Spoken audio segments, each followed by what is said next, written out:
Assalamu alaikum. My name is Ryan Calder. I am Assistant Professor of Sociology and Islamic Studies at Johns Hopkins University in state of Maryland in the United States. And I'm very happy to be here at IBA Karachi at CEIF. It's been a great experience being here and meeting with the academics and scholars here. So I've been asked to talk a bit about two things. The first is Islamic finance as it's understood in non-Muslim majority parts of the world. I live in the United States, so I'll focus mostly on the United States. But I think some of these ideas apply more broadly. So, at the most general level, I think for the moment, most people outside the Muslim majority world are quite unfamiliar with Islamic finance. That is the big picture issue. That is changing. Familiarity is increasing, especially among people who are relatively educated and among people who are sort of financially sophisticated. So if I speak with people, say, in Wall Street who are bankers, investment bankers or commercial bankers, almost all of them have heard of Islamic finance. What they know about it typically ranges anywhere from, oh, that's the kind of banking that doesn't allow interest, to people who are more sophisticated and understand things about how murabaha works or what mudaraba is, things like this. The sort of structure of Sharia governance, things like this. But again, for the general public, there's very little familiarity. Sadly, and ignorantly, often when I speak to people, someone I met on a plane who asks what I study, I say Islamic finance. People will say, "Oh, you mean terror financing? Right? You study how terrorists get their money," which of course is very far from the truth. The good news is, again, that is gradually changing in the United States and I think elsewhere.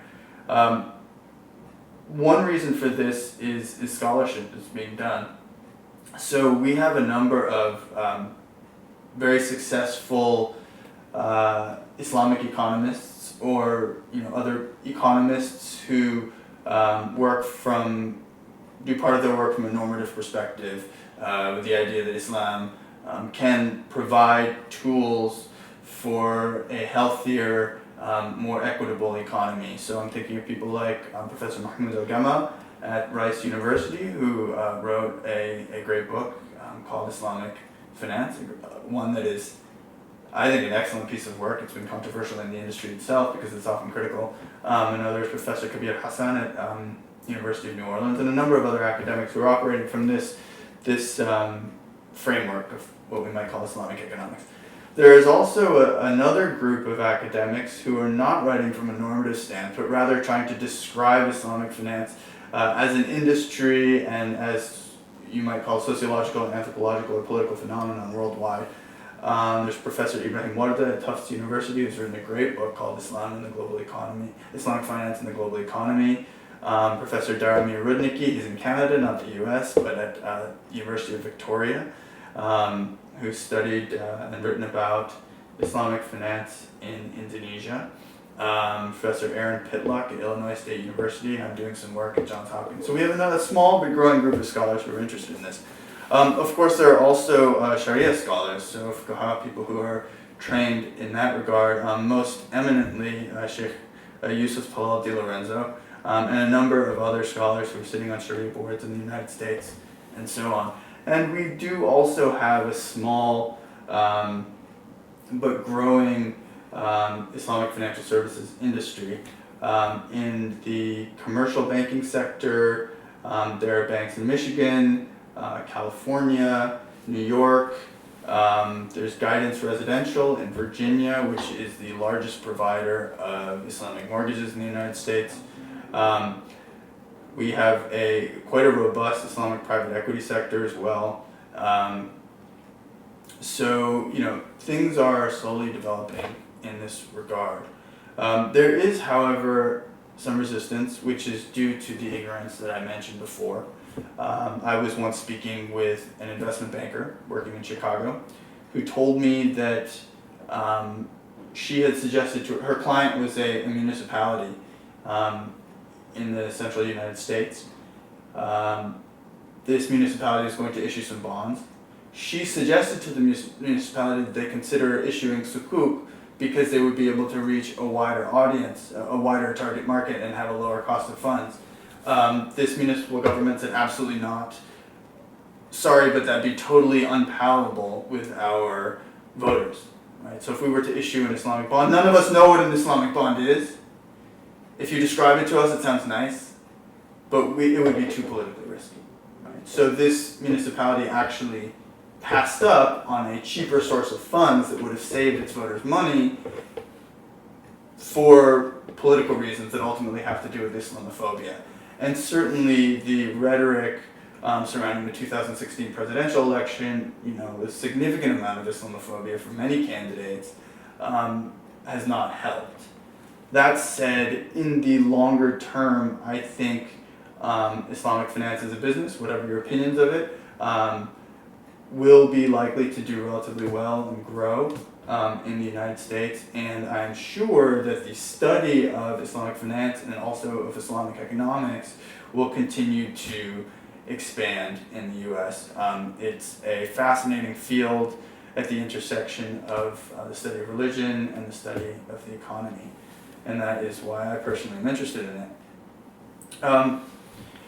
I was also asked to talk a little bit about attitudes toward interest in other religious traditions, which is a topic of interest for me. I consider myself a comparative historical sociologist, which means I study how societies change and how they are different and how they're similar at different points in history and in different places.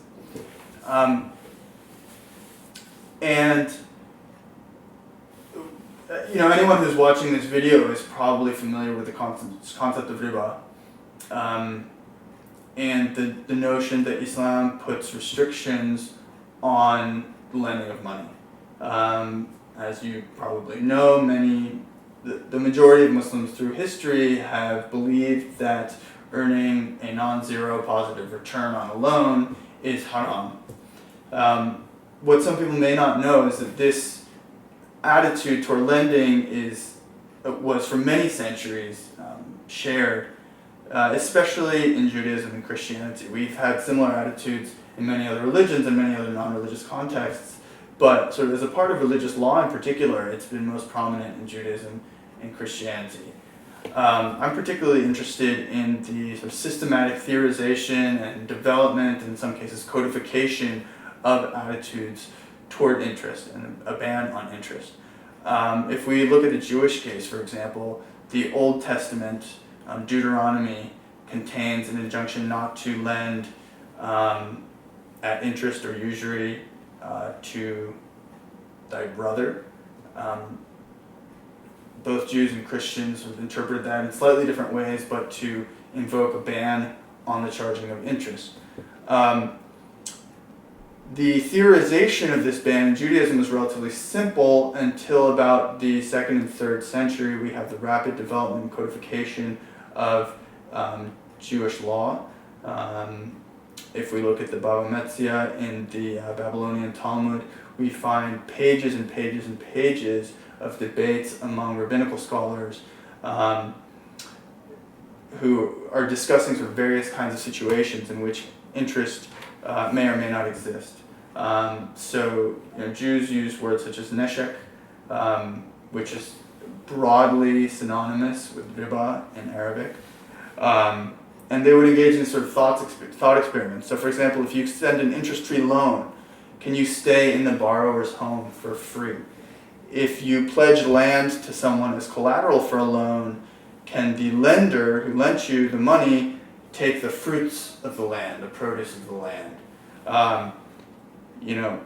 They sort of explored these kinds of theoretical questions in tremendous sophistication and came to a number of conclusions. And in this way developed a ban on usury that was then applied in some cases to Jewish merchants. In the Christian case, we see a much later development, so systematic development and theorization of usury. It really doesn't start until under the Church Fathers, the first the first several centuries of Christianity. We do see a ban on usury, but it's quite simple. It basically says don't lend at interest. If you do, it's a sin. But starting around the 12th century, the 12th Gregorian century, we see a much more rigorous and sophisticated and theorized ban on interest. We also see the church issuing pronouncements that are very grave. So they will say that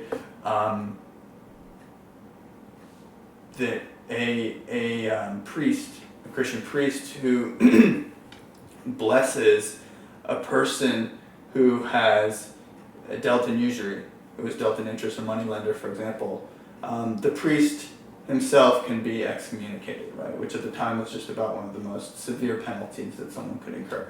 And so attitudes toward interest or what we consider interest, at the time they considered usury, attitudes toward usurious lending were extremely intense and harsh for much of the history of Judaism and Christianity.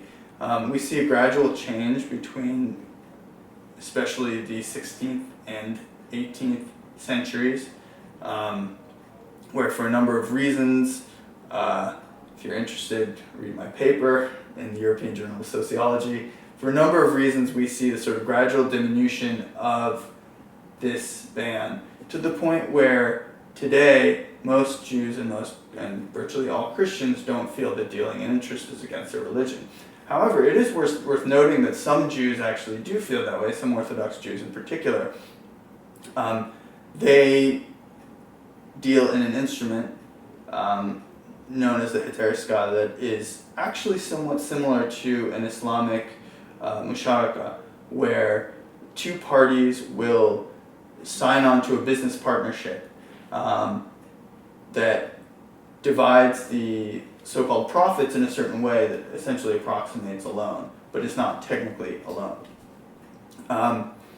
So in this form, we might argue that there's actually a Jewish analog to Islamic finance, although it's much more rationalized and hasn't developed into a full industry, capitalist industry, the way Islamic finance has.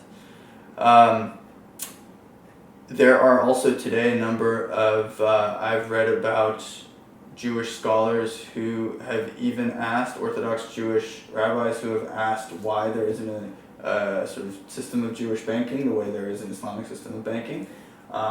There have been Eastern Orthodox, such as Russian Orthodox clergy who have sort of asked similar sorts of questions. So, I think in general people assume that Islamic finance is the only type of religious finance, but in fact we've seen through history many, many intersections of religion and finance, and